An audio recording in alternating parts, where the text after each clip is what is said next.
ஒரு கிராமத்தில் லட்சுமின்னு ஒருத்தவங்க இருக்காங்க. அவங்க நெய் வியாபாரி. நெய் விற்றுட்டு இருக்கப்ப ஒரு அக்கா கூப்பிட்டு எனக்கு நெய் வேணுன்றாங்க. உங்களுக்கு 1 கிலோ நெய் பத்தாது, நிறையா வாங்கிக்கங்கன்னு சொல்கிறாங்க. சரி கொடுன்ட்டு நிறையா நெய் 2 கிலோ வாங்கிக்கிறாங்க நெய். அதுக்கப்புறம் கொஞ்சம் சந்தோஷமாக போகிறாங்க. இன்னொருத்தரை கூப்பிட்டு எனக்கு ஒரு 2 லிட்டர் நெய் கேட்குறாங்க. சரின்னு இவங்களும் 2 லிட்டர் நெய் கொடுக்குறாங்க. நெய் கொஞ்சமாக தான் இருக்குது. அதுக்கப்புறம் இன்னொருத்தர் எனக்கும் நெய் வேணுன்றாரு. அவங்களுக்கும் அளந்து கொடுத்துட்டு கிளம்புறாங்க. நெய் முடிஞ்சிருச்சு. அவங்க சந்தோஷமாக கிளம்புறாங்க. வெளியே போகிறப்ப ஒரு பையன் கூப்பிட்ற சவுண்டு கேட்குது. அக்கா எனக்கு 1 லிட்டர் நெய் கொடுங்க, இன்றைக்கி என்கிட்ட நெய் முடிஞ்சிருச்சு கண்ணா, உனக்கு நாளைக்கு நான் நெய் தரேன். சரிங்க அக்கா, நாளைக்கு எனக்கு கொண்டு வந்துடுங்க அப்படின்னு. சரின்னு அந்த அக்கா கிளம்பிட்டாங்க. வீட்டில் போய் காசை எண்ணி பார்க்குறாங்க. இன்னைக்கு நல்ல வருமானம். நாளைக்கு அந்த பையனுக்கு நெய் கொடுக்கணுன்ட்டு காலையில் எழுந்திரிச்சு நெய் காய்ச்சுறாங்க. நெய் எடுத்து நல்லா நெய் காய்ச்சவுடன் கொஞ்சம் கொஞ்சமாக அந்த டப்பாவில் ஊற்றுறாங்க.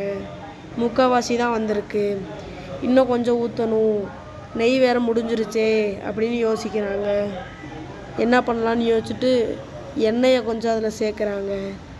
சேர்த்து திரும்ப நெய் வாங்கலையோ நெய்ன்ட்டு வெளியே போகிறாங்க. அங்கே ஒரு பையன் எனக்கு 1 லிட்டர் நெய் கொடுங்க, நேற்று உன்னை கொஞ்சமாக கொடுத்தேன், அதனால் இன்றைக்கி நிறையா அப்படின்னு சொல்லி நிறையா கொடுத்துட்டு கிளம்பிட்டாங்க.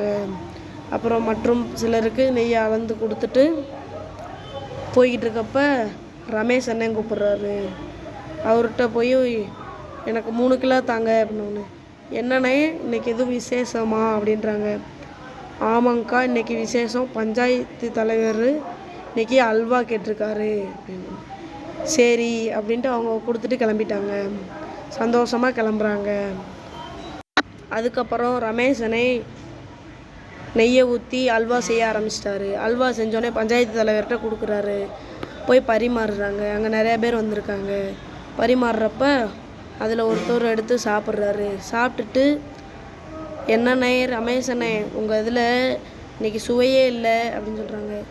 ஒருவேளை அவர் மறந்துட்டார் போல் செய்ய. பஞ்சாயத்து தலைவர் முறைச்சி பார்க்குறாரு.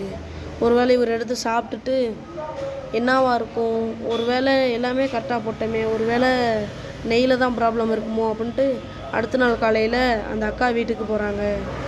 அக்கா நெய்யில் எண்ணெயை கலக்கிறத பார்த்துட்றாரு. பார்த்துட்டு உள்ளே வராரு. உள்ளே வந்தோடனே உன்னால் இன்றைக்கி எனக்கு அவமானம் ஆயிடுச்சு, இந்த விஷயத்த வெளியே சொல்ல போகிறேன் அப்படின்ட்டு வெளியே கிளம்புறாரு. வெளியே பஞ்சாயத்து தலைவர் இருக்கிற இடத்துல போய் இந்த மாதிரி அவங்க நெய்யில் எண்ணெயை கலந்துட்டாங்க அப்படின்னு சொல்கிறாரு. அடுத்த நாள் அவங்க நெய் கொண்டு வரப்ப யாரும் நெய் வாங்கலை. அக்கா உங்களுக்கு நெய் வேணாமான்னு ஒரு அக்காட்ட கேட்குறப்ப அந்த அக்கா நீ கெட்ட நெய்யை கொடுக்குற, அதனால உன் நெய் வேணாம் அப்படின்றாங்க.